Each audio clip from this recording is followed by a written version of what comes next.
Have you ever wondered why modern politics sometimes feels like a surreal reality show?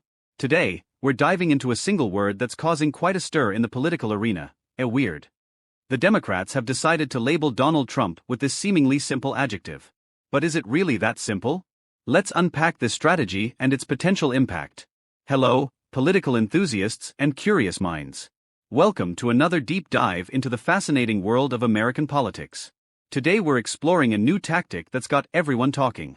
Vice President Kamala Harris, the Democratic Party's presumptive presidential nominee, has started using a rather unexpected word to describe former President Donald Trump: weird. But why this word and why now? Let's break it down. The origin of the weird strategy. It all started with Minnesota Governor Tim Walz, who's on Harris's shortlist for potential vice presidential candidates.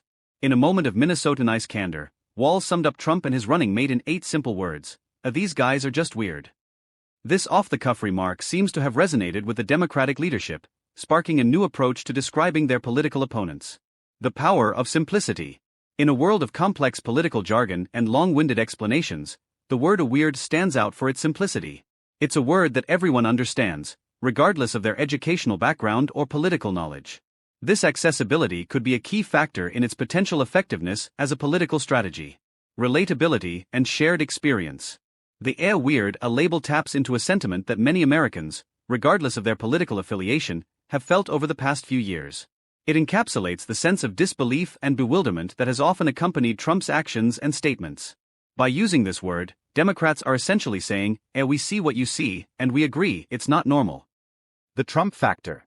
Let's face it, Donald Trump's political career has been anything but conventional. From his unorthodox campaign style to his unconventional presidency, Trump has consistently defied political norms. His frequent Twitter outbursts, unconventional diplomatic approaches, and sometimes baffling public statements have often left both supporters and critics scratching their heads. The MAGA movement and its peculiarities. The weird label isn't just about Trump himself, it also encompasses the broader MAGA movement. We've seen everything from QAnon conspiracies to the storming of the Capitol on January 6th.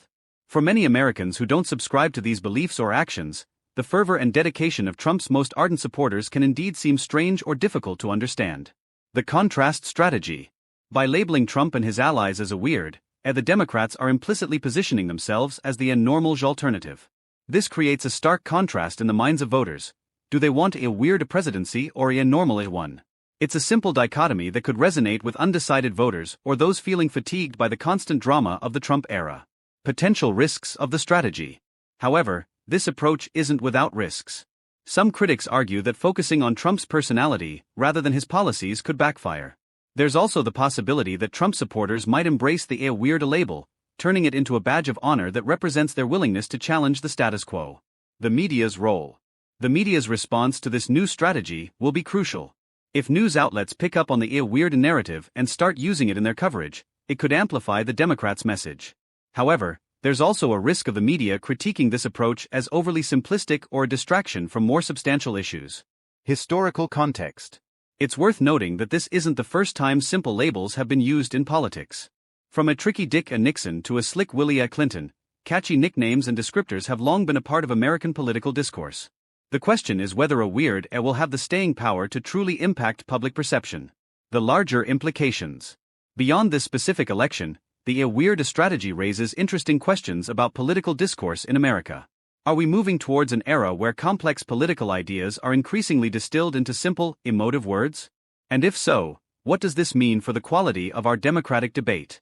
As we wrap up, it's clear that the Democrats' decision to label Trump as a weird is more than just a simple name-calling exercise. It's a calculated strategy that taps into widespread sentiments and aims to create a clear contrast in the minds of voters. But what do you think? Is weird an accurate and fair description of Trump and his political movement? Or is it an oversimplification of a complex political landscape? And most importantly, do you think it will be effective in swaying voters? Remember, in the world of politics, perception often becomes reality. As we move closer to the election, it'll be fascinating to see how this strategy plays out and whether it resonates with the American public.